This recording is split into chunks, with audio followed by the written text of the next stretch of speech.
સર્વે વૈષ્ણવને જય શ્રી ગોપાલ।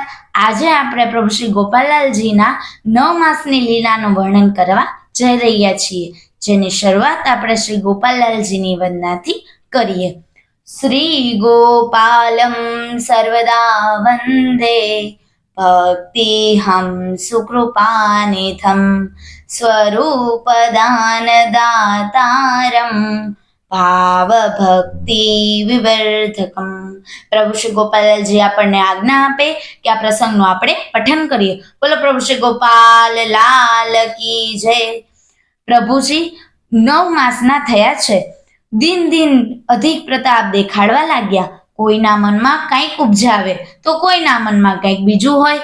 એક સમય શ્રી રઘુનાથજીના આંગણામાં ગુસાઈજીના 7 બાળકો શ્રી ગોપાલજીની સાથે ખેલવા આવ્યા। 9 માસના શ્રી ગોપાલજી વિવિધ ભાતના ખીલોના કરમાં લઈને ખેલતા હતા। બધા બાળકોના ખવાસ પાસે ઊભા છે અને શ્રી ગોપાલજીનું કૌતુક દેખે છે।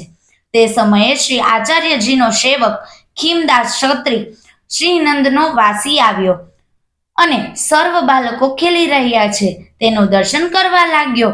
ત્યારે સર્વ બાળકમાં શ્રી ગોપાલજીને મધ્યનાયક દીઠા। બીજા સર્વ બાળકને ગુસાઈજી રૂપ જોયા ત્યારે તે લીલાનું દર્શન કરતા ચકતી થઈ ગયો।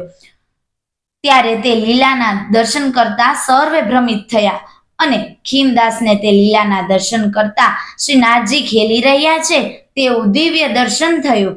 તે દર્શન થતા ખીમદાસ 4 માસ સુધી તે લીલામાં રસમગ્ન રહ્યા। એવી લીલા પ્રભુજીની પરમ સુખદાયી તે વાત સર્વત્ર ફેલાઈ।